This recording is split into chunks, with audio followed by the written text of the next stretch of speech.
हरे राम राम राम राम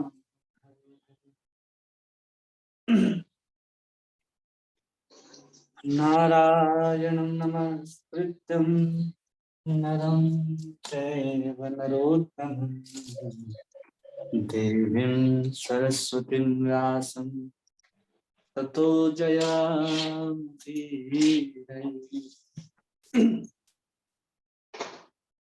नष्टप्रायेषु अभद्रेषु नित्यं भागवत सेवया भगवती तं श्लोके भक्तिर्भवति नैष्ठिकम्। कृष्णाय वासुदेवाय देवकी नंदनाय च नंदगोपकुमाराय गोविंदाय नमो नमः। हरे कृष्णा। आप सभी भक्तों का बहुत बहुत स्वागत है। ओम अज्ञानतिमिरान्धस्य ज्ञानाञ्जनशलाकया चक्षुर्मृतं येन तस्मै श्रीगुरवे नमः। श्रीचैतन्यमनोभीष्टं स्थापितं येन भूतले स्वयं रूपकदां ददाति स्वपदान्तिकम्। नमो विष्णुपदाय कृष्णपृष्ठाय भूतले श्रीमते भक्तिवेदान्त स्वामिनिति नामिने। नमस्ते सरस्वती देवे गौरवाणी प्रचारिणे निर्विशेषशून्यवादी पाश्चात्य देशतारिणे। जय श्री कृष्ण चैतन्य प्रभु नित्यानंद श्री अद्वैत गदाधर श्रीवासादि गौर भक्तवृंद। हरे कृष्ण कृष्ण कृष्ण हरे हरे, हरे राम राम राम हरे हरे। गुरुवे गौरचंद्राय राधिकाय तदाले कृष्णाय कृष्ण भक्ताय तद्भक्ताय नमो नमः। हरे कृष्णा। आप सभी भक्तों का इस भागवत संघ में बहुत बहुत स्वागत है, अभिनंदन है।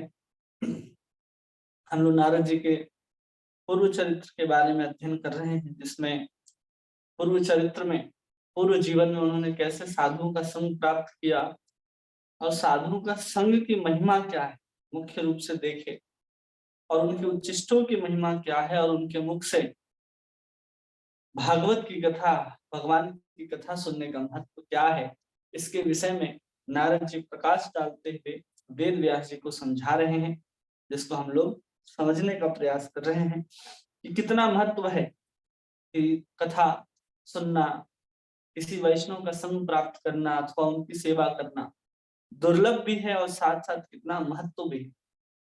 कहते हैं ना कि साधु संग सर्व शास्त्र करे, लव मात्र साधु संगे सर्व सिद्धि। कि लव मात्र साधु संग करने मात्र से व्यक्ति सब प्रकार की सिद्धियों को प्राप्त कर लेता है। ऐसे एक अमरीश जी के भाई थे, छोटे भाई, तो उन्होंने संकल्प ले रखा था कि मैं कभी भी साधुओं को देखूंगा तक नहीं। हमेशा साधुओं से दूर भागते थे, वैसा कोई स्थान में ही नहीं जाते थे जहां पर साधु आ जाएं, साधु मिल जाएं, साधु दिख जाएं अथवा किसी भी साधु का दर्शन हो जाए।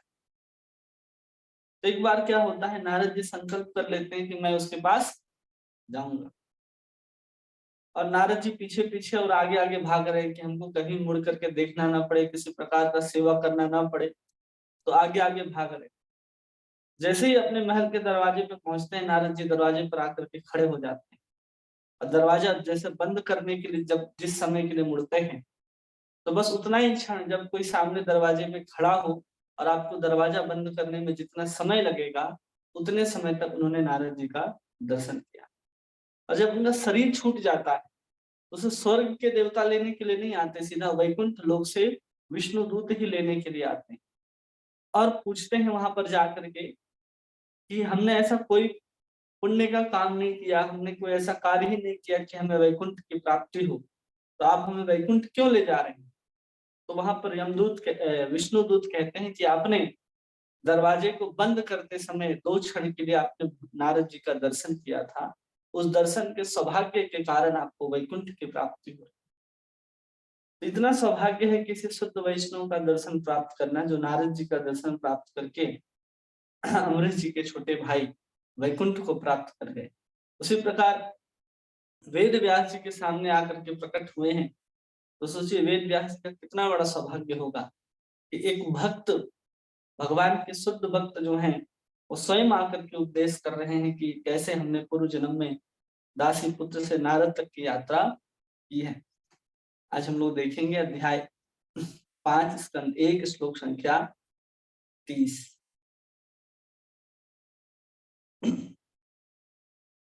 ज्ञानं गुह्यतं यत् साक्षात् भगवतोदितम् अन्वोचनं गमिष्यन्त कृपया दीनवत्सलाः। कहते हैं ज्ञानम गुह्यतम यत्, जो सर्वाधिक गोपनीय ज्ञान है। भगवान गीता में कहते हैं राज विद्या राजगुह्यम पवित्रम इदम उत्तमम। जिस राज विद्या की बात करते हैं, पवित्रम इदम उत्तमम प्रत्यक्षवागमम धर्मम साक्षात कर्तुम अव्ययम, कि जो गुह्यतम ज्ञान होता है वो सहज और इतना सरल भी होता है कि अगर कोई उस गुह्य ज्ञान को थोड़ा सा भी आचरण कर ले तो प्रत्यक्ष अनुभव कर सकता है उसके आनंद।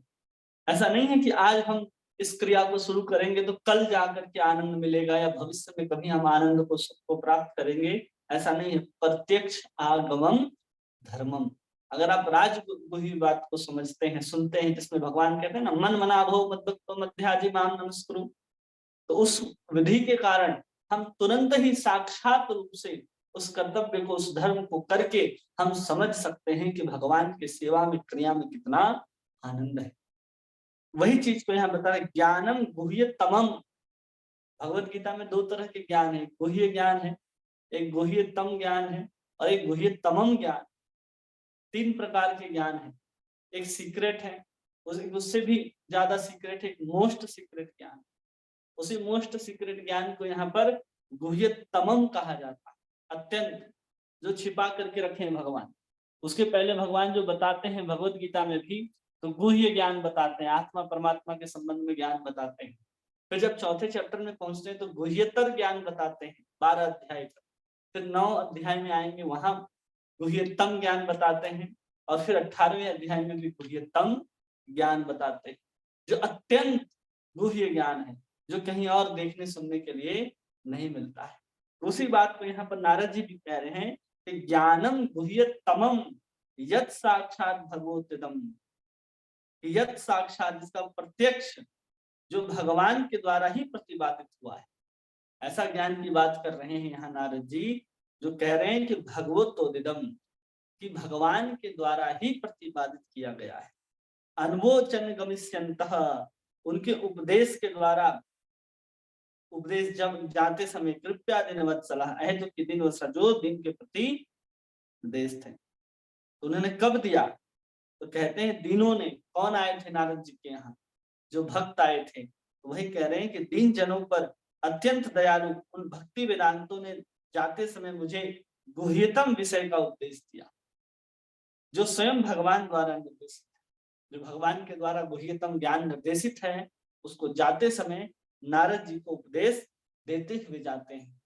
उपदेश आगे देखेंगे कि उन्होंने क्या कहा नारद जी से, गुह्यतम उपदेश क्या था।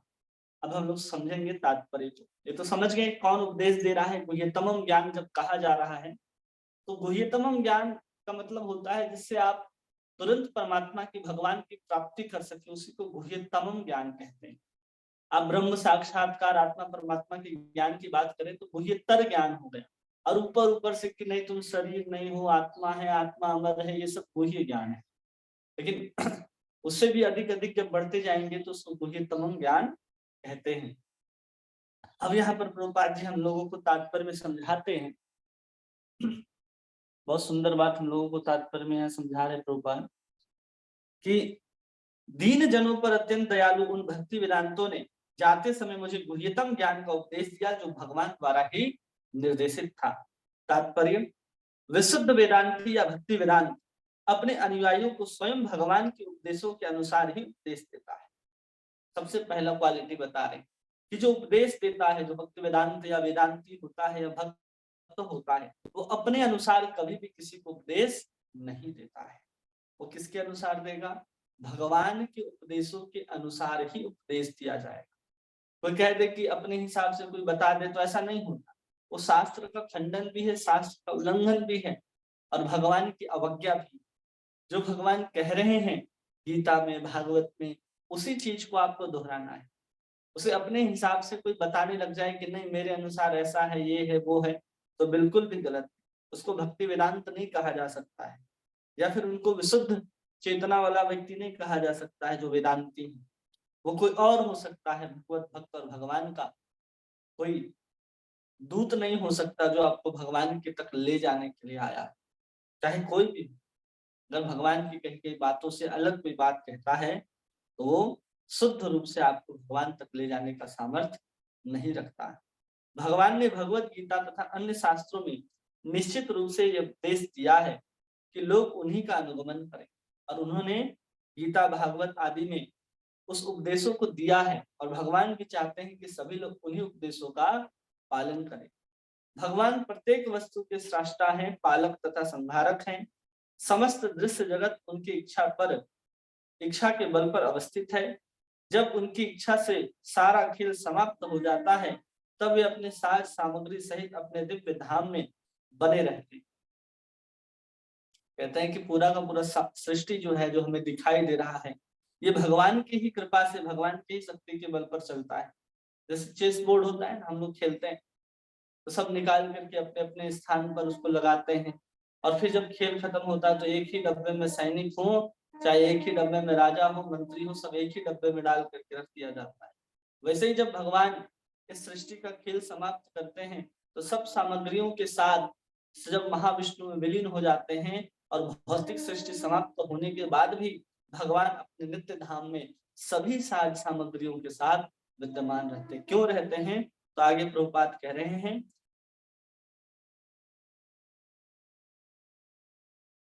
तब सारी सात सामग्रियों के साथ दिव्य धाम में बने रहते हैं। सृष्टि के पूर्व अपने सारे दिव्य धाम में थे और प्रलय के पश्चात भी बने रहेंगे। अतएव सृजित प्राणियों में से एक नहीं, वे दिव्य हैं।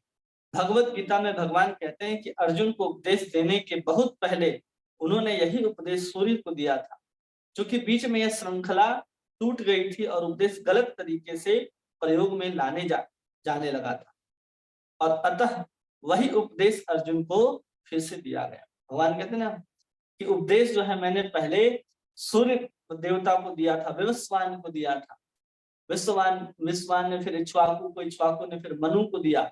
ऐसे वो परंपरा चलती आ रही थी, लेकिन सकालेन महता योग नष्ट परंतपः, कि वो जो योग की जो श्रृंखला थी वो समय के साथ फिर नष्ट हो गई। जिस उद्देश्य के लिए भगवान ने यही भगवत गीता विवस्वान को सुनाई थी, वो उद्देश्य लुप्त हो गया।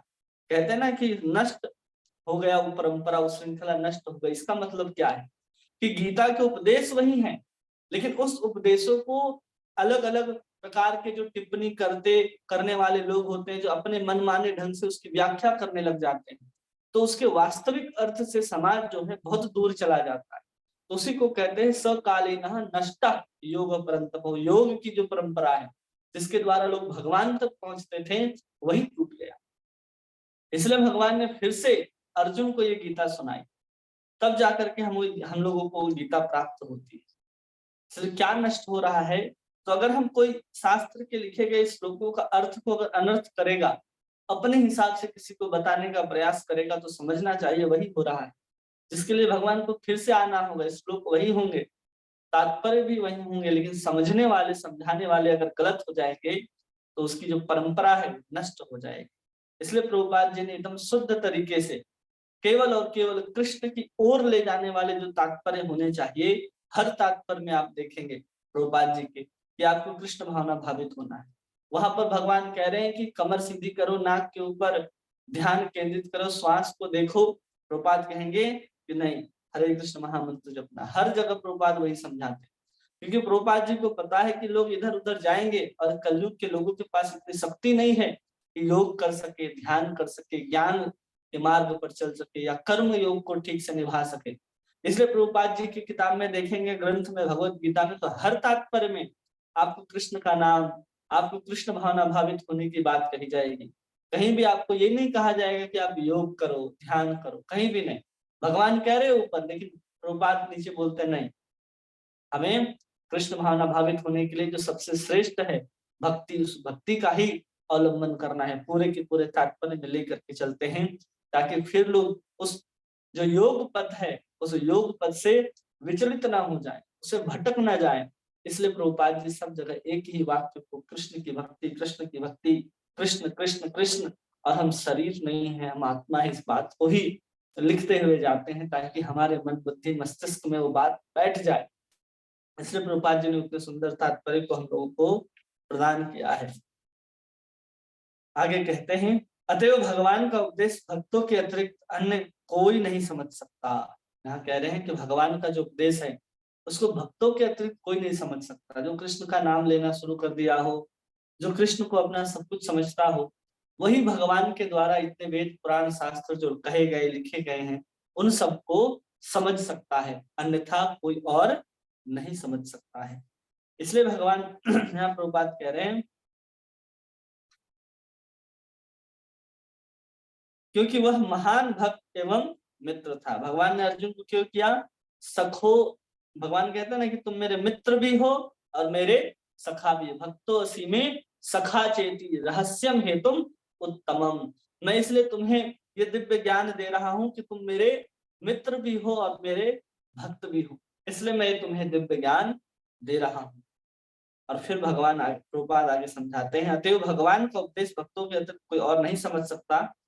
भगवान के दिव्य रूप का कोई अनुमान नहीं होने के कारण निर्विशेषवादी भगवान के इस गुह्यतम संदेश को समझ नहीं पाते। अब वो कहते हैं कि 5000 साल पहले आपने उपदेश दिया, अभी बात कर रहे हैं कि सूर्य देव को भी आपने दिया। तो अर्जुन भी ये प्रश्न को पूछता है कि तुम्हारा और हमारा जन्म तो एक ही साथ हुआ है, फिर आप कैसे कह रहे हैं कि मैंने पूर्व काल में सूर्य देव को दिया, वो तो हमसे बहुत प्राचीन है। तो भगवान कहते हैं कि तुम्हारा और मेरा जन्म कई बार हो चुका है, लेकिन मैं सारे के सारे जन्म को जानता हूं अर्जुन, और तुम सारे के सारे जन्म को नहीं जानते, क्योंकि तुम जीव हो और मैं तुम्हारा भगवान हूं। इसलिए मैं सनातन होने के कारण मैंने ये परंपरा से जो आ रही ज्ञान है वो सबसे पहले सूर्य देव को ही दिया था। वो सब कुछ वहां पर ज्ञान चौथे अध्याय में अर्जुन को समझाते हैं, जिसको यहाँ प्रभुपाद अंकित कर रहे हैं। जो समझ ही नहीं पाते कि 5000 साल पहले जो ज्ञान दिया गया वो सूर्य को कैसे दिया जा सकता है, ऐसे निर्विशेषवादी सोचते हैं। उनको समझ में ही नहीं आता, ये बुद्धि काम ही नहीं करती कि जो 5000 साल पहले ज्ञान दिया गया वो पहले करोड़ों वर्ष पहले भी दिया जा चुका है। इसलिए निर्विशेषवाद की बुद्धि नहीं चलती, क्योंकि भगवान को निराकार मान लेते हैं। कुछ मूर्खाधिपति तो कहते हैं कि भगवान के अंदर कोई और प्रवेश कर गया है भूत की तरह, और वही भगवत गीता का वाचन कर रहा है। जो उनके अंदर भूत की तरह प्रवेश किया है वही भगवान है।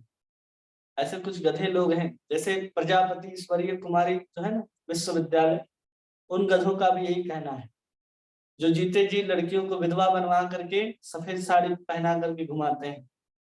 और एक ऐसे से बहुत सारे संस्थाएं हैं जो कृष्ण को भगवान ने उनके अंदर किसी और को प्रवेश करा देते हैं। तो इतना ही बड़ा परमात्मा था तो उसको कृष्ण का ही शरीर क्यों मिला? उससे बड़े बड़े तो वहां पर प्रवचन करता थे, उससे बड़े बड़े लोग धर्मशाली थे, कृष्ण से भी अच्छा अच्छा आचरण करने वाले थे, उनके अंदर वो परमात्मा प्रवेश करता है। ऐसे व्यक्ति के अंदर क्यों प्रवेश करता है जिसके ऊपर कोई विश्वास ही ना करे? जो वस्त्र हरण करने वाला, गाय चुराने वाला, माखन चुराने वाला तुम्हारा भगवान उसी को पसंद किया, तो उसका भगवान भी बहुत बड़ा मूर्ख था। फिर इस विवाद में लाने के लिए उसके भगवान ने इसमें प्रवेश किया, जबकि कृष्ण कहते हैं कि स्वयं हम भगवान हैं, अहम सर्वस्व प्रभो मत्तः सर्वं प्रवर्तते। भगवान कहते हैं इस बात, मई सर्वणम प्रोक्तम सूत्र गणा इव, कहते हैं ना कि सब सूत्र की तरह एक धागे में पिरोया हुआ है। मत्तः परम नान्यत् कश्चित् अस्ति धनंजय, सब कुछ भगवान गीता में बता रहे हैं। और सर्वपल्ली राधा कृष्णन हमारे जो राष्ट्रपति रहे, उन्होंने भी लिखा, तो उन्होंने भी लिख दिया कि भगवान जिसकी शरण में जाने के लिए बात कर रहे हैं वो अपने आप की शरण में जाने की बात करे, वो निराकार ब्रह्म की ओर जाने की बात कर रहे हैं। ऐसे हमारे राष्ट्रपति लोग भी हुए हैं मूर्खाधिपति, जिसके नाम से हम लोग 5 सितंबर को शिक्षा दिवस भी मनाने लग जाते, जिनको खुद का ज्ञान नहीं, खुद का पता नहीं, लेकिन हम उनको इतना रिस्पेक्ट दे देते हैं कि नहीं उन्हीं के नाम पे सब कुछ होना चाहिए। तो पहले वो चीजों को समझते ही नहीं है और अपने हिसाब से बात करने लग जाते हैं। जितने भी, यहाँ तक कि आदि शंकराचार्य जी भी जो सबसे बड़े मायावाद थे, उन्होंने भी अंत में स्वीकार किया कि भज गोविंदम गोविंदम भज मूढ़ मते। लेकिन इन मूढ़ों को आज तक ये बात समझ में नहीं आई। भगवान ने गीता में एक बार नहीं कई बार इसका संकेत किया है कि मैं निराकार कभी था ही नहीं, मैं हमेशा से साकार रहा हूँ, मेरी शक्ति जो है, ब्रह्म जो है वही निराकार है। इस बात को लोग समझ नहीं पाते और लोग निराकार निराकार करते रहते हैं। इसलिए वेद में जो ज्ञान लिखा है उसको समझने के लिए भी किसी भक्त की आवश्यकता है, आचार्यों की आवश्यकता है। जहाँ ब्रह्म ब्रह्म कहा जा रहा है वो जीवात्मा की बात है, जहाँ पर ब्रह्म कहा जा रहा है वहाँ भगवान की बात है। उस भगवान को कैसे देखा सुना जा सकता है, इसके लिए उपनिषद भरे पड़े हैं और उसको देखने वालों की संख्या को लेकर के, उनकी कथाओं को लेकर के पुराण भरे पड़े हैं। ये गधों को समझ में नहीं आता, इसलिए वो लोग भगवान को निराकार कहने लगते हैं और कुछ समझ में नहीं आता कि कौन है। इसलिए इनकी बात सुन करके आधे से ज्यादा जो मूर्ख हैं, जैसे कल हम बता रहे थे कि 4 लाख प्रकार के जो मनुष्य हैं उसमें से आधे लोगों को तो वेद पढ़ते हैं लेकिन वेद का ज्ञान नहीं। तो ऐसे मूर्ख लोग भी संसार में घूम रहे हैं और लोगों को लगता है यही आराम है, इसमें भगवान की सेवा पूजा नहीं करनी पड़ती है, इसलिए हम भी एक दिन नारायण कृष्ण राम हो सकते हैं। आगे प्रभुपाद समझाते हैं कि भक्ति का ज्ञान निर्गुण ब्रह्म के ज्ञान से कहीं अधिक श्रेष्ठ है। ज्ञानम का अर्थ होता है सामान्य ज्ञान, ज्ञान की कई शाखा है। यह ज्ञान विकसित होते हुए निर्गुण ब्रह्म ज्ञान तक पहुंच जाता है, जिसके ऊपर इससे कुछ कुछ भक्ति मिल जाती है, वो परमात्मा के ज्ञान और सर्वव्यापी भगवान का ज्ञान बन जाता है और अधिक गुह्य है।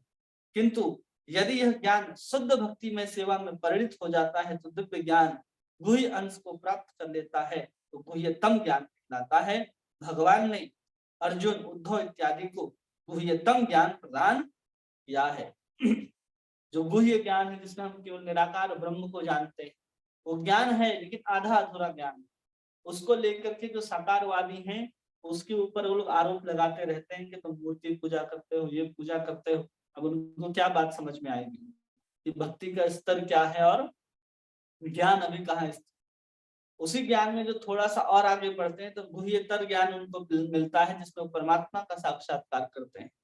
पूर्ण ज्ञानी व्यक्ति कौन हो सकता है? जो भक्ति करता है वही पूर्ण ज्ञानी होता है, इसमें उनको भगवान का साक्षात्कार होता है। इसी को यहाँ गुह्यतम ज्ञान कहा गया है, जिसका उपदेश भगवान ने ब्रह्मा को दिया है, अर्जुन को दिया है, उद्धव को दिया है। और वहां जो भी ज्ञान मिलता है वो सब गुह्यतम ज्ञान के रूप में हम देखते हैं, सुनते हैं और समझते हैं। अब आगे हम लोग देखते हैं नारद जी क्या कहते हैं। जनैवाहं भगवतो वासुदेवस्य वेधसः मायानुभावविदं येन गच्छन्ति तत्पदम्। उस गुह्य ज्ञान को से संपूर्ण पदार्थों के सृष्टा, पालक तथा संहार करता भगवान कृष्ण की शक्ति के प्रभाव को स्पष्ट रूप से समझा जा सका। उसे जान लेने पर भी मनुष्य उसके पास लौटकर उनका साक्षात्कार दर्शन कर सकता है। अब उन्होंने बता रहे कि जो हमको ज्ञान मिला, उस ज्ञान के द्वारा मैं पूरे के पूरे संसार के जो त्राष्टा हैं, जगत के पालन करता है, उनके शक्ति के प्रभाव के रूप में स्पष्ट रूप से समझ सका। और साथ ही साथ जान लेने पर कोई भी मनुष्य उनके पास लौटकर उनका साक्षात्कार कर सकता है। अगर कोई समझ गया कि कौन है वो, उनकी शक्ति का क्या प्रभाव है, तो भगवान को वो देख सकता है। ऐसा यहाँ पर नारद जी बता रहे हैं, जो ज्ञान उनको प्राप्त हुआ उन दिव्य साधुओं के द्वारा। तो बात समझा रहे हैं आगे कि कोई भी मनुष्य अगर भक्तिमय सेवा के द्वारा गुह्यतम ज्ञान को सरलता पूर्वक जान सकता है कि भगवान की विभिन्न शक्तियां किस प्रकार कार्य करती हैं। अगर कोई भक्ति करता है तो ही समझ सकता है कि ये शरीर, ये पदार्थ, ये आत्मा, ये कैसे शरीर के साथ संगठन होकर के एक जीवात्मा के रूप में अलग अलग योनियों में भटकती है। ये सब कुछ हम लोग समझ सकते हैं जब हम लोग भक्ति करेंगे। कई सारी बातें होती हैं जो हम लोगों को समझाते हैं तो उनको लगता है ऐसा नहीं हो सकता, उनको विश्वास नहीं होता कई बार। लेकिन अगर कोई भगवान की भक्ति में लग जाता है तो भगवान के वचन को विश्वास कर सकता है और उसको भली भांति समझ सकता है। समझने के लिए उसको भक्ति करना पड़ेगा और भक्ति के लिए श्रद्धा की आवश्यकता है और श्रद्धा साधु के संग से मिलती है। इस बात को हम लोगों को समझना है, तब जाकर के हम धीरे धीरे भगवान की ओर अग्रसर हो सकते हैं। शक्ति के एक अंश से भौतिक जगत का प्राकट्य होता है और दूसरे अंश से आध्यात्मिक वैकुंठ जगत प्रकट होता है। इन दोनों के मध्यवर्ती शक्ति जीवों को प्रकट करती है, जो उपयुक्त शक्तियों में से किसी एक की सेवा करती है। भौतिक शक्ति की सेवा में लगे जीव अपने अस्तित्व तथा सुख के लिए कठोर संघर्ष करते हैं और उनके समक्ष भ्रम के रूप में प्रस्तुत होते हैं। अब यहाँ कह रहे हैं कि भगवान का एक अंश जिसके द्वारा ये भौतिक जगत जो हमें दिखाई दे रहा है, ये भौतिक जगत है, जो भगवान के एक अंश से प्रकट होता है और दूसरे अंश से आध्यात्मिक जगत प्रकट होता है। और भगवान की शक्ति से ही इन दोनों के मध्य यहाँ पर कहा जा रहा है कि जीवों का प्रकटीकरण होता है।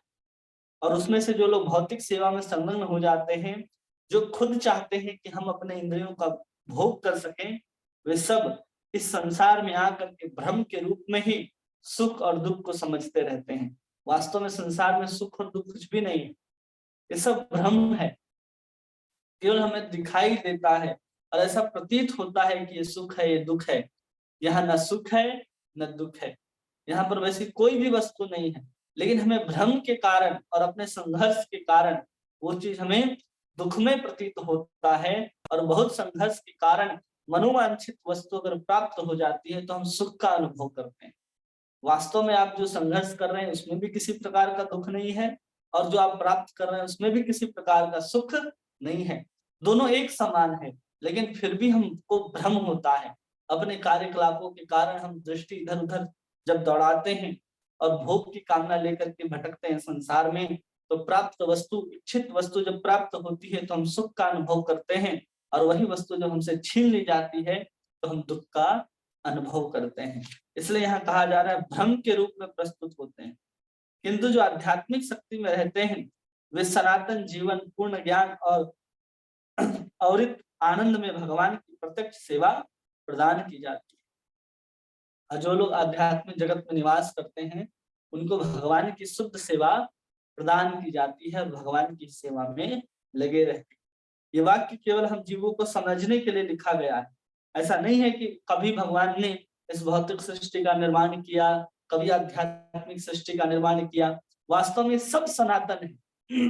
भौतिक जगत आता जाता रहता है, लेकिन ये भी सनातन है। जब से आध्यात्मिक जगत है, जब से भगवान है, तब से ये भौतिक सृष्टि भी विद्यमान है।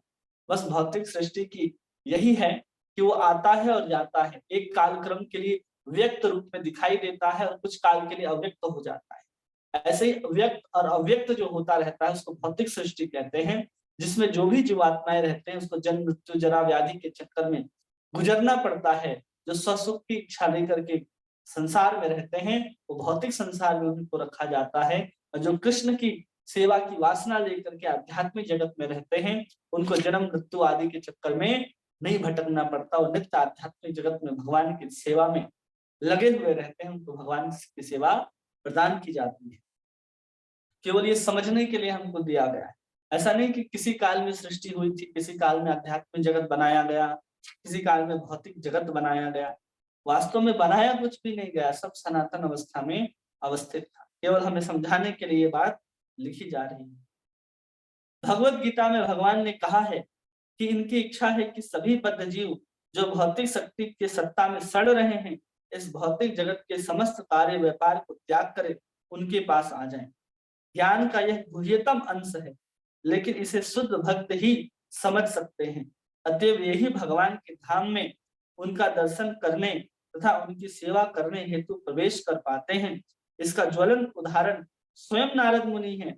उन्होंने शाश्वत ज्ञान तथा शाश्वत आनंद की अवस्था प्राप्त हुई।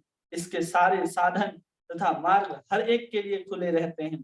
यदि वह नारद मुनि के पद चिन्हों का अनुगमन करने हेतु राजी हो जाता है तो श्रुति के अनुसार परमेश्वर की शक्तियां अनायास ही असीम हैं, और जैसा कि ऊपर कहा जा चुका है वे 3 प्रमुख कोटियों में वर्णित हैं। 3 प्रमुख कोटियां मतलब ब्रह्म, परमात्मा और भगवान। सबको अगर इच्छा है कि हम भगवान के पास जाएं तो सबको चाहिए कि हम महाजन, जो ये 12 महाजन है, महाजन ये कथा सपंथा, उनका अनुगमन करें, तभी हम वहां तक पहुंच सकते हैं। कई बार होता है ना कि हम कहीं जा रहे होते हैं लेकिन मार्ग नहीं मिल पाता।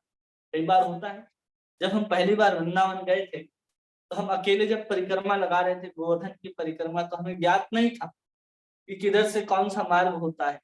तो हम देखते थे कि कुछ जो महिलाएं हैं या कीर्तन वाले जो लोग हैं, वो लोग कीर्तन करते हुए चल रहे हैं। तो हम उन्हीं के पीछे चला करते थे कि अगर ये चल रहे हैं तो सही रास्ते पे चल ही रहे होंगे। तो उनके पीछे पीछे चल करके हमने परिक्रमा की, क्योंकि हमें रास्ता पता नहीं हुआ करता था।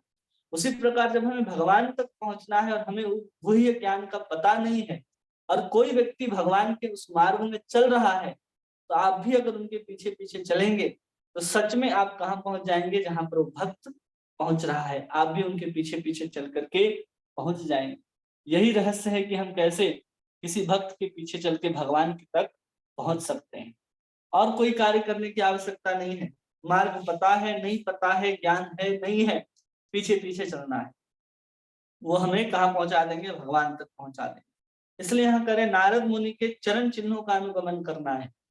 केवल अनुगमन करना है तो नारद जी जो करते हैं, नारायण नारायण करते हैं, उनका अनुगमन भी करना है। लेकिन नारद जी ने उस नारायण नारायण करने से पहले क्या क्या किया है, उसको जो हम लोगों ने अभी तक श्रवण किया है, वो भी हमारे जीवन में उतरना अति आवश्यक है। हम किसी को अंत में देख लेते हैं कि वो व्यक्ति अभी कैसा कर रहा है। जो व्यक्ति सिद्ध हो गया, अब उसके सिद्ध अवस्था में आप देखेंगे कि ये तो निरंतर बैठ करके नाम जप कर रहा है, और आप भी माला लेकर के बैठ जाते हो नाम जप करने के लिए।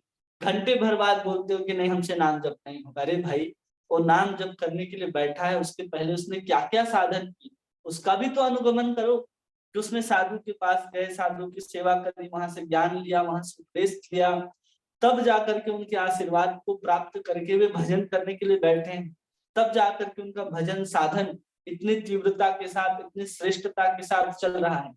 लेकिन हम लोग जब अनुगमन की बात करते हैं तो हम लोग सीधा क्या बन जाते हैं, सीधा नारद जी बनने का प्रयास करते हैं, सीधा सनातन गोस्वामी या रूप गोस्वामी बनने का प्रयास करते हैं। हम सब छोड़ करके वृंदावन में ही रहेंगे। उसके पहले कैसे चैतन्य महाप्रभु कृपा प्राप्त हुआ है सनातन गोस्वामी को, रूप गोस्वामी को, वो नहीं देखते हम लोग सीधा सिद्ध भक्त के तरफ पहुंच जाते हैं कि हम यही कार्य को करेंगे। जब हमें किसी का अनुगमन करना है तो ठीक से उसके चरित्र को समझना होता है, और फिर शुरुआत से उनका अनुगमन करने का प्रयास करना है कि उन्होंने अपने चरित्र से क्या क्या हम लोगों को सिखाया है, और उन्होंने अपने जीवन में ऐसे क्या क्या कर्तव्य थे जिसका पालन उन्होंने किया, जिसके कारण उन्होंने भक्ति की श्रेष्ठता को प्राप्त कर पाए। तो हम नारद जी की जब उदाहरण लेते हैं तो नारद जी के विषय में लोग कहते हैं कि वो दिन भर नारायण नारायण करते हैं, और हमारे लिए संभव नहीं है कि दिन भर नारायण नारायण करना। उसके पहले देखना है कि उन्होंने कैसे साधुओं की सेवा की है, कैसे उन्होंने उनका संग प्राप्त करके भगवान की सुंदर कथाओं को सुना है, उनका आशीर्वाद प्राप्त किया है, बहुत जीवन में बहुत काल तक तपस्या की है, तब जाकर के वो नारद जी हुए हैं।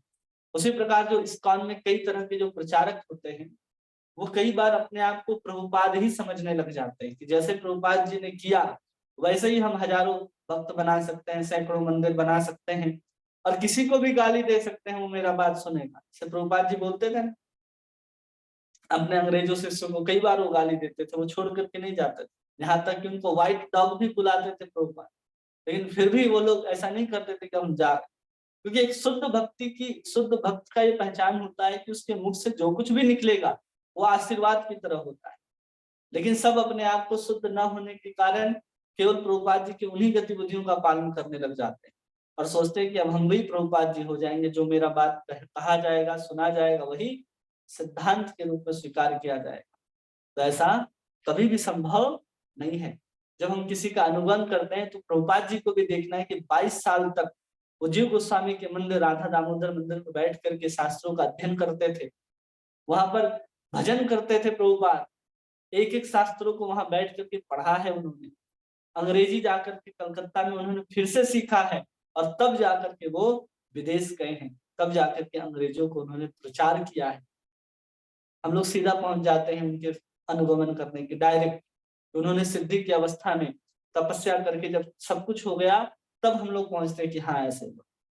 हम लोग बनी बनाई खीर देखते हैं, खीर बनने से पहले दूध, चावल, केसर, काजू, किशमिश जो आया, कहाँ से लाया गया, उसके बारे में हम लोग नहीं देख पाते। इसलिए हम लोग जब किसी का अनुगमन करने का प्रयास करते हैं तो हम लोगों से बहुत गलती हो जाती है कि आपने तो कहा था कि अनुगमन करना है, और अनुगमन करने के बाद भी हमें वो वस्तु प्राप्त क्यों नहीं हो रही, इस बात को हम लोग समझ ही नहीं पाते। और आज तक लोग समझ नहीं पा रहे हैं कि अनुगमन करने का मतलब क्या है, कैसे अनुगमन करना चाहिए। उपदेशामृत में भी समझाते हैं कि हमें साधुओं का अनुगमन कैसे करना है, उनके उपदेशों का कैसे पालन करना है। तो एक एक प्रोसेस होता है कि आप धीरे धीरे उस स्तर तक पहुंच सकते हैं, क्रम बाई क्रम वहां तक आप जा सकते हैं। हम सीधे सिद्धि अवस्था को देखते हैं, किसी की उस अवस्था को देखते हैं कि हाँ ये तो बहुत भजन कर रहे हैं, वैसे ही हम भी भजन करेंगे। इन्होंने सब कुछ छोड़ दिया, अब एक ही टाइम प्रसाद लेते हैं, हम भी एक ही टाइम प्रसाद लेंगे। अरे अपनी योग्यता भी देखो, अपनी शक्ति भी देखो और अपना सामर्थ्य भी देखो कि आपको किसकी कृपा प्राप्त हुई है। हम सीधे सिद्ध अवस्था में जो लोग आचरण करते हैं उसी का हम लोग अनुगमन करने लग जाते हैं। अब वंशी बिहारी वंशीदास बाबा जी की बात करें तो भगवान को तो गाली देकर के भोजन कराते थे, और आप भी भगवान को गाली देकर के भोजन कराओगे तो कभी भी स्वीकार नहीं करेंगे। तो इसलिए जब हम लोग को भी भक्ति के मार्ग में आगे बढ़ना है तो धीरे धीरे धीरे धीरे बढ़ना है, एकदम से नहीं कि एकदम साधन अवस्था से सीधा सिद्ध अवस्था का जो आचरण है, व्यवहार है, हम अपने जीवन में उतारने लग जाएं। और वही आजकल का सबसे बड़ा भूल होता है कि हम लोग क्या करते हैं, सीधे उसी आचरण को अपने जीवन में उतारने का प्रयास करने लग जाते हैं। और इसलिए जब गुह्य ज्ञान को हम लोग समझते हैं तो उस गुह्य ज्ञान को अत्यधिक आवश्यकता है समझने के लिए। तो भगवान गीता में कहते हैं भक्त्या माम अभिजानाति यावं चास्मि तत्वतः ततो माम तत्वतो ज्ञात्वा विशते तदंतरम, कि जब तक भक्ति के द्वारा मुझ तत्व को पूरी श्रेष्ठता के साथ न जान लिया जाए तब तक वो भगवत धाम में प्रवेश नहीं कर सकता। अगर कोई जान लेता है भक्त्या माम अभिजानाति, अगर भक्ति के माध्यम से मुझे जान लेता है तो निश्चित ही भगवत धाम में प्रवेश करने का अधिकारी है। ये सबसे गुह्यतम ज्ञान है जो भगवान गीता में बता रहे हैं। इसलिए हमें उस चीज की प्राप्ति करनी है कि हमें भक्तों की भक्ति करनी है। हम इतने दिन से सब कुछ सुन रहे हैं, सब कुछ जान रहे हैं, तो हम लोगों के मन में तो ये आ ही गया कि हमें भक्ति ही करनी है और भक्ति के माध्यम से ही भगवान मिलेंगे। अब उस भक्ति को देखना है कि हम भक्ति कैसे करनी चाहिए, वो भक्ति करने के लिए क्या क्या योग्यताएं होनी चाहिए, वो भक्ति महारानी को हम कैसे प्रसन्न कर सकते हैं, उस भक्ति महारानी को हम कैसे अपने हृदय के अंदर बिठा करके श्रृंगार कर सकते हैं। भक्तमाल में नाभा गोस्वामी लिखते हैं कि भक्ति महारानी का श्रृंगार क्या है। जैसे हम लोग कान में पहनते हैं ना कुंडल, तो भक्ति महारानी का श्रृंगार कान के कुंडल के रूप में है श्रवण। अगर हम कृष्ण की कथा को सुनते हैं तो भक्ति महारानी का श्रृंगार ही जो उनके कुंडल के रूप में है। इसलिए हम लोगों को एक एक चीज को समझना है कि हम अपने जीवन में भक्ति को कैसे उठा पाए। हम भक्ति को के अतिरिक्त सब कुछ उठा लेते हैं अपने जीवन में, लेकिन भक्ति के जो नियम है, जो साधन है, जो भक्त हैं, उनका हम अनुसरण, उनका अनुगमन हम लोग ठीक से नहीं कर पाते। इसलिए यहाँ पर बात की गई अनुगमन की, कि हमें उनकी बातों को सुनना है, उनके जैसा आचरण करने का प्रयास नहीं करना है। इसलिए कहते हैं ना राम जी ने जो किया है उसको आप अपने जीवन में आचरण कर सकते हो, लेकिन कृष्ण ने जो कहा है आप उसी को अपने जीवन में उतार सकते हो। कृष्ण की हर एक बातों को आप अपने जीवन में उतारने का प्रयास करेंगे तो संभव ही नहीं, कोई भी बात को आप उतार नहीं सकते, और रामचंद्र की हर एक बात को आप अपने जीवन में उतार सकते। इसलिए कई बार हम लोग अनुसरण और अनुगमन में भेद नहीं कर पाते कि हम लोग अनुसरण कर रहे हैं या अनुगमन कर रहे हैं। एक होता है कि हमें भगवान की या भक्तों की बातों को सुन करके उनके पीछे पीछे चलना है, और एक होता है कि जो वो कर रहे हैं वैसा ही हमको करना है। तो जो कर रहे हैं वैसा हमको करना नहीं है, जो कह रहे हैं उसको हमको करने का प्रयास करना है। ये हमें ध्यान रखना है, तब हम जाकर के अपने भक्ति जीवन में उस श्रेष्ठता को ही हासिल कर सकते हैं, अन्यथा हम प्राप्त कर भी नहीं सकते हैं। इसलिए अनेक ऐसे भक्तों के उदाहरण देखने के लिए मिलेंगे जिसके ऊपर नारद जी की कृपा हुई। जैसे हम लोग मृगारी को सुनते हैं, जो मृगारी जो एक एक पक्षियों को आधा मारता था और आधा तड़पने के लिए छोड़ देता था, उसका प्राण उसके शरीर से नहीं निकलता था और वो पक्षी वहां पर तड़पता हुआ रहता था, और उस मृगारी को उसको देख करके बहुत आनंद आता था कि पक्षी मर भी नहीं रहा है और तड़प रहा है, जी भी नहीं रहा, उछल भी नहीं रहा। तो छटपटाते हुए पक्षियों को देख करके आनंद आता था। अब ऐसे ही जब आनंद आता था उसको, तो एक दिन नारद जी वहां से गुजर रहे थे, तो देखिए इतने सारे पशु पक्षी जो पूरे मरते भी नहीं है और जीवित भी नहीं है, बल्कि तड़प रहे हैं जीवित रहने के लिए। तो नारद जी को बहुत दया आई, वो मृगारी के पास जाते हैं और कहते हैं, मृगारी तुम इन पक्षियों को मारते हो तो पूरा क्यों नहीं मार देते, इन्हें ऐसे तड़पने के लिए क्यों छोड़ देते हो। तो कहता है कि इन्हें देख करके हमें बहुत आनंद आता है, कि मरते भी नहीं है और जीने के लिए तड़पते रहते हैं। तो बताते हैं कि इससे बहुत पाप लगेगा, तुम्हें घोर नरक की प्राप्ति होगी। अब नारद जी जब किसी वचन को कह रहे हैं तो समझ जाइए उसको कहते के साथ उस चीज का अनुभव हो जाता है। नरक जैसे उन्होंने शब्द कहा कि ऐसे ऐसे सजाएं मिलेंगी, समझो कि उस समय उसको उस चीज का अनुभव हो गया। नारद जी के वाक्य में इतना सामर्थ्य है, इतना ओज है, और उसने तुरंत नारद जी की शरणागति ग्रहण कर ली और कहता है कि आज के बाद हम किसी भी पक्षी को नहीं मारेंगे। और कुछ समय के बाद जब नारद जी अपने मित्र पर्वतराज के साथ जब मिलने के लिए आते हैं और देखते हैं कि कहाँ है वो मृगारी, तो मृगारी जब दंडवत मारने के लिए, दंडवत करने के लिए जब लेट रहा था, तो कपड़े से वो क्या करता है, जमीन को साफ करता है, फिर लेटता है। नारद जी पूछते हैं ऐसा क्यों कर रहे हो, सीधा भी तो दंडवत मार सकते थे। तो कहता है कि यहाँ बहुत सारी चींटियां घूम रही थी, कहीं उनका प्राण ना निकल जाए, इसलिए मैं उसको दूर कर रहा। इतना परिवर्तन आ जाता है किसी को, एक बार सत्य भक्त का, साधु का संग प्राप्त होता है केवल उसके माध्यम से। जब प्रभुपाद जी विदेश में जाया करते थे तो कॉलेजेस में जाया करते थे, बड़े बड़े यूनिवर्सिटीज में जाया करते थे, और यूनिवर्सिटी में जाकर के क्या कहेंगे प्रभुपाद, लोग ये सोचते थे जो शिष्य लेकर के जाते थे क्या कहेंगे। तो वहां प्रभुपाद जी कुछ नहीं करते थे, चुपचाप आंख बंद करके हरे कृष्ण महामंत्र का कीर्तन करते थे, और जो भगवान ने गीता में कहा है उसी चीज को बताते थे कि आपकी कॉलेज और आपकी यूनिवर्सिटी में केवल शरीर का ज्ञान दिया जा रहा है, शरीर के परे जो आत्म वस्तु है उसका ज्ञान नहीं दिया जा रहा है। जबकि उसी कॉलेज में खड़े होकर के उस यूनिवर्सिटी का वाट लगा देते, ऐसा बोलते। फिर भी उनके वचन में इतना शक्ति था, उनके भक्ति में इतना ताकत था कि उन्हीं में से कई सारे शिष्य थे जो निकल करके आ जाते थे और आज तक शरणागत हैं, और उनके सेवा में अपने जीवन को बलिदान की तरह उन्होंने लगा दिया है ताकि लोग कृष्ण के भक्त हो सके। ऐसे बहुत सारे भक्त हैं। एक क्लब हुआ करता था जहां पर स्त्रियां नंगे जाया करती थे नाचने के लिए, और प्रभुपाद जी को वहां ले जाया गया। प्रभुपाद जी अब वहां जाकर के क्या करेंगे, कोई तो प्रवचन सुनेगा नहीं, तो प्रभुपाद जी वहां चुपचाप बैठ करके हरे कृष्ण महामंत्र का कीर्तन करते थे, और कीर्तन करके जैसे ही 15 मिनट के बाद बाहर आते हैं, एक नंगा सा व्यक्ति बाहर निकल करके आता और कहता है कि हम आपके शरणागत होते हैं, और आज वही तमाल कृष्ण महाराज के नाम से जाने जाते।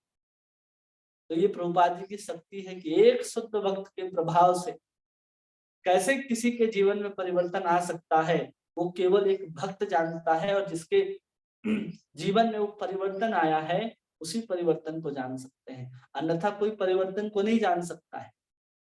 प्रभुपाद जी उस टॉमस्किन स्क्वायर पार्क के नीचे, उस पेड़ के नीचे बैठे हैं और क्या कर रहे हैं, केवल हरे कृष्ण का कीर्तन ही तो कर रहे हैं।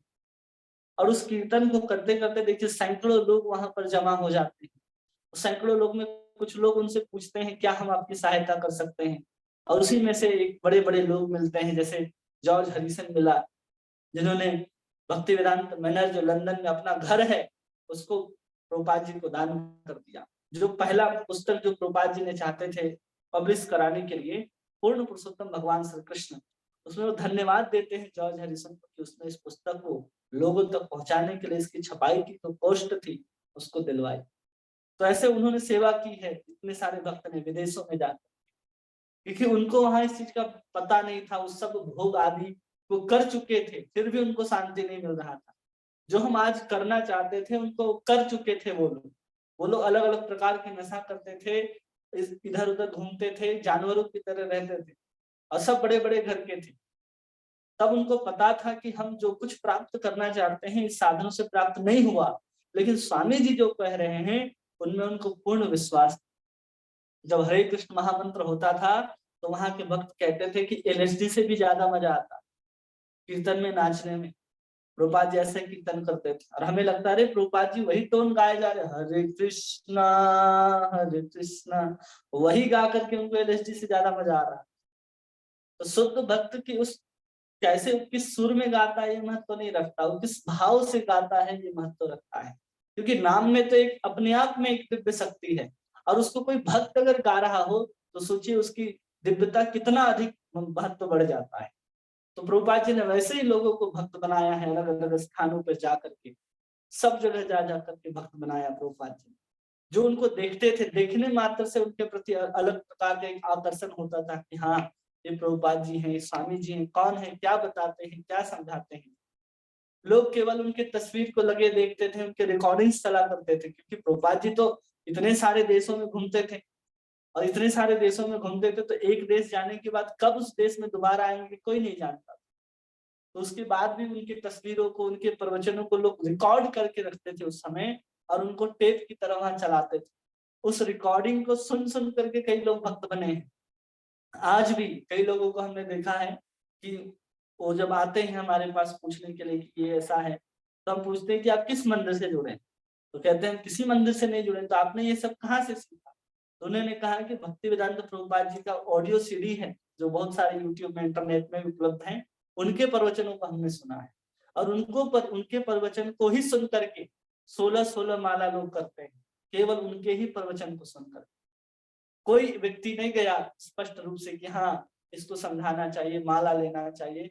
प्रभुपाद जी की रिकॉर्डिंग्स जो आज भी टेप में रिकॉर्ड है, उसके पास भी इतनी शक्ति है कि किसी को शुद्ध भक्त बना सकती है, उसके पास भी। सोच लीजिए, तो उनके द्वारा लिखे गए ग्रंथ का हम लोग संग प्राप्त कर रहे हैं, उनकी वाणी को हम लोग सुन रहे हैं।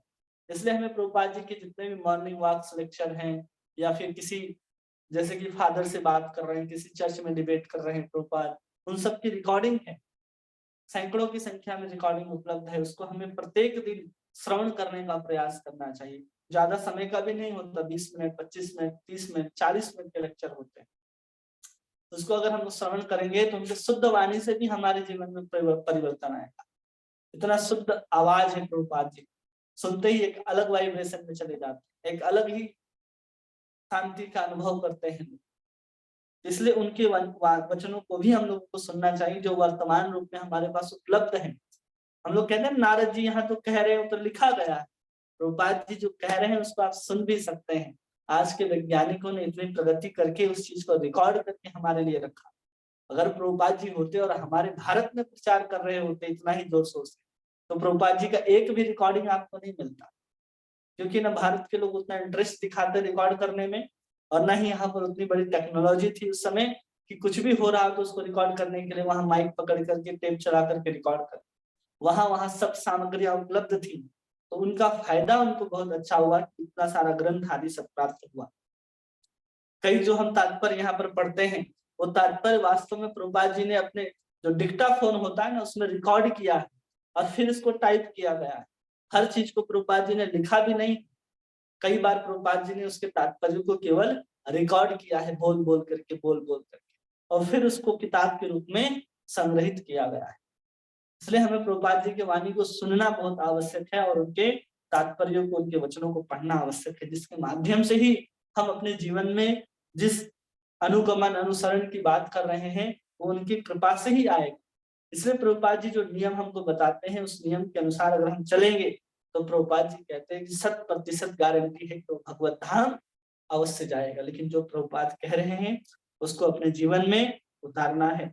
जिस आचार्यों की बात कहते हैं, रूप गोस्वामी के अनुगत चल रही अपनी संस्था को जब प्रभुपाद बताते हैं, तो हमें रूप गोस्वामी की भी शिक्षा को लेना है।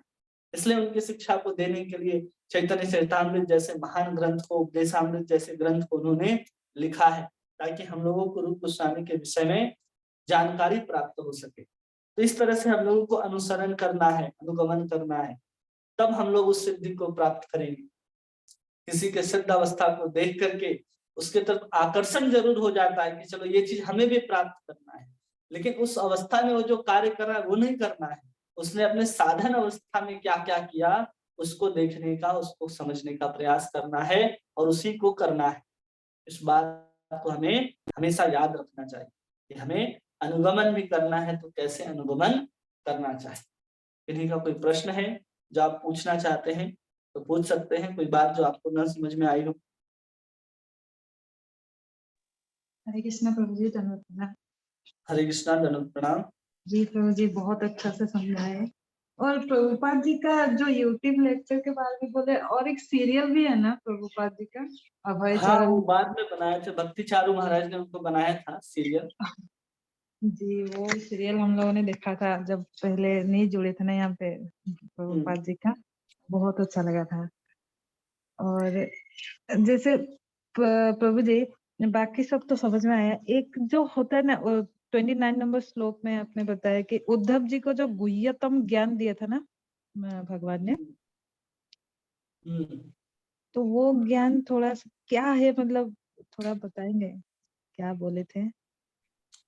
गुह्यतम ज्ञान 11वें स्कंद में आता है श्रीमद् भागवत के अंदर, जिसमें भगवान इस सृष्टि की बात को बतलाते हैं। भक्ति कितने प्रकार की होती है, कैसे भक्ति करनी चाहिए, कौन कैसे भक्ति करता है, भक्ति कब कैसे प्राप्त होती है, भक्ति की सिद्धि कब प्राप्त होती है, उस सिद्धि की अवस्था में लोग कैसा अनुभव करते हैं, ये सब बातों को भगवान ने 11वें स्कंद में बताया है उद्धव को, जिसको भी गुह्यतम ज्ञान कहते हैं, और उसको उद्धव गीता के नाम से भी हम लोग जानते हैं।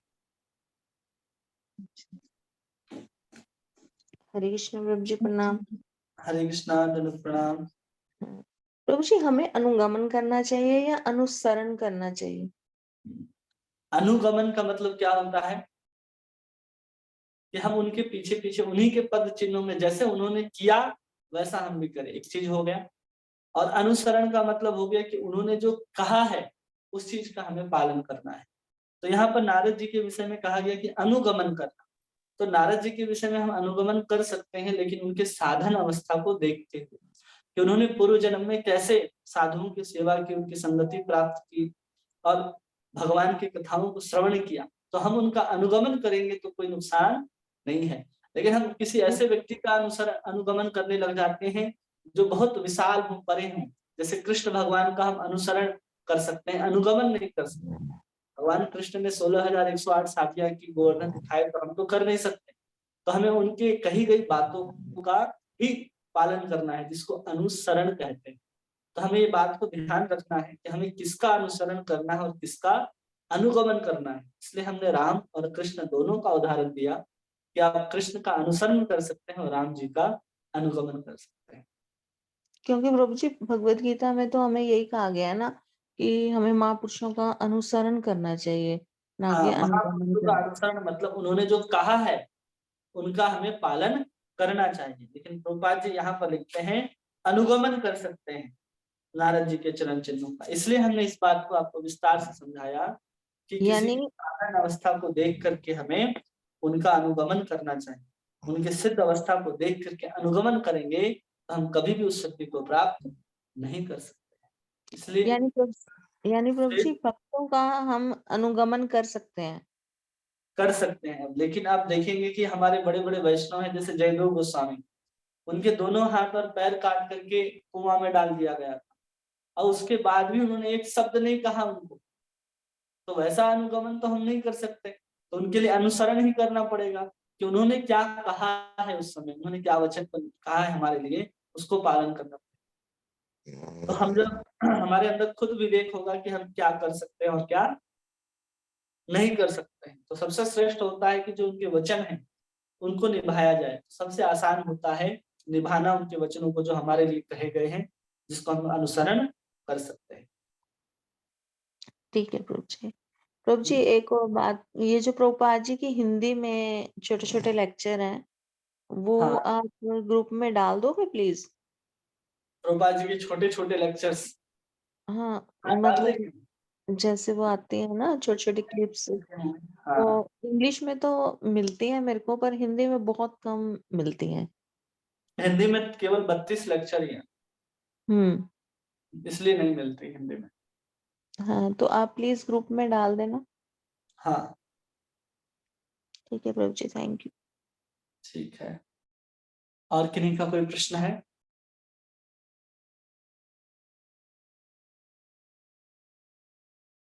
नहीं, सबको सब बातें ठीक से समझ में आई फिर? ठीक है।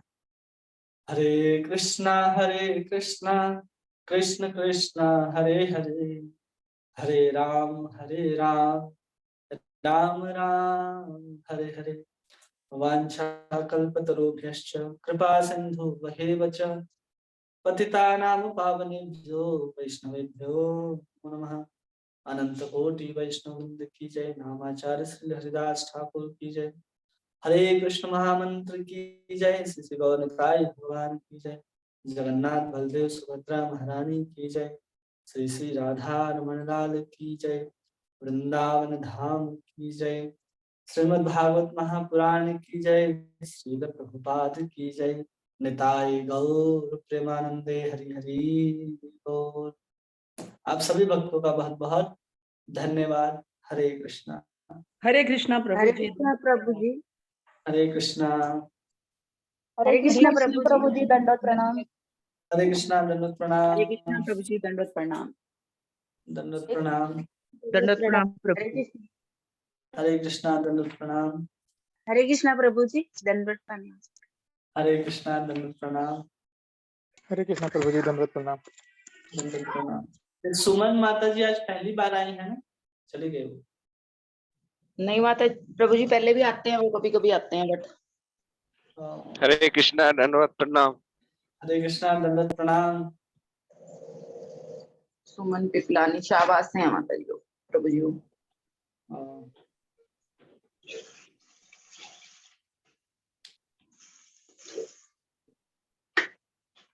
हरे कृष्णा।